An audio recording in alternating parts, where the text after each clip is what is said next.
동해와 맞닿은 함경북도 청진조선소.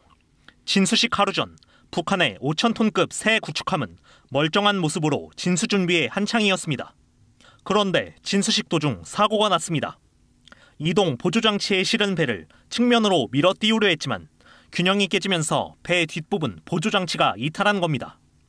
한미가 먼저 내려앉으며 배 밑바닥엔 구멍이 뚫리고 뱃머리는 바다에 뜨지도 못한 채 쓰러져 위장막으로 가려져 있습니다.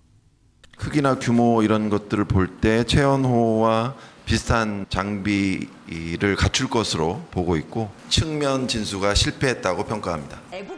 현장에서 사고를 지켜본 김정은 위원장은 용납할 수 없는 중대 사고이자 범죄 행위라며 원상 복원과 사고 조사를 지시했습니다. 이 문제를 다음 달 노동당 전원회의에서 다룰 거라며 대규모 문책도 예고했습니다.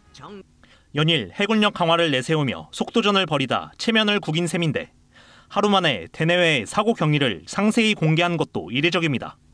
개방을 함으로써 김정은은 그 책임으로부터 약간 회피하고요. 문책이라든지 후속 조치를 강하게 함으로써 내부에서의 어떤 여론들이 좀 이완되지 않도록 하는. 사고 사실 공개 직후 북한은 함경남도 선덕 일대에서 동해상으로 순항미사일 여러 발을 발사했습니다. 이 역시 구축함 사고로 어수선한 군 내부 기강잡기 차원이란 해석이 나옵니다. KBS 뉴스 양민철입니다. 진수식 사고 이틀 뒤인 오늘 오전 청진조선소. 뱃머리가 걸쳐진 채 누워있는 구축함 위로 방수포가 덮여 있습니다. 선수 쪽에는 크레인 바지선이 떠 있고 작은 배들이 사고 조사와 수리를 위해 다닥다닥 붙어 있습니다. 위성사진을 분석한 미국의 북한 전문 매체는 파손 정도가 커 보인다며 궁극적으로 폐기될 수도 있다고 관측했습니다. 화물선을 주로 만들던 조선소에서 무리하게 대형 군함을 건조한 점, 함선의 구조적 강도와 진수에 대한 전문 지식 부족도 사고 원인으로 꼽았습니다. 반면 북한은 파손 정도가 최초 발표보다 심각하지 않다고 주장했습니다. 선저 파공이라던 전날과 달리 수중 검사 결과 배 밑 구멍은 없으며 우현이 긁히고 일정량의 침수 정도라고 말을 바꿨습니다. 함의 균형성을 회복하는 데 2 내지 3일, 현축 복구에 10여일 정도의 시간이 소요될 것으로 판단하고 있습니다. 조선소 지배인을 소환하고 일부 관련자를 구속하는 등 본격 조사에도 착수했습니다. 김정은 위원장 눈앞에서 벌어진 대형 사고인 만큼 다음 달 당 전원회의에서 대대적 문책이 예상됩니다. 자존심에 상처를 주는 그런 과정이었다고 봐요. 주민들의 경제 상황에 대한 불만, 간부의 부정부패를 강하게 처벌하는 흐름 속에서 대규모 기강 잡기에 나서는 시작이라고. 어수선한 분위기 쇄신을 위해 추가 도발을 감행할 수도 있는데 우리 군은 북한의 군사 동향이 포착되고 있다며 예의주시하고 있다고 밝혔습니다.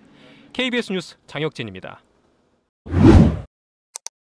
진수식 사고 2주 만에 쓰러져 있던 구축함이 똑바로 세워져 있습니다. 선체를 덮고 있던 파란색 방수포와 주변에 어지럽게 몰려있던 풍선들도 모두 사라졌습니다.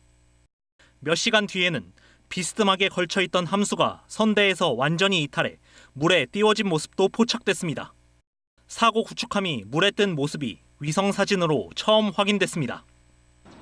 군 당국은 지난 2일 구축함이 세워진 것을 확인했다고 밝혔습니다.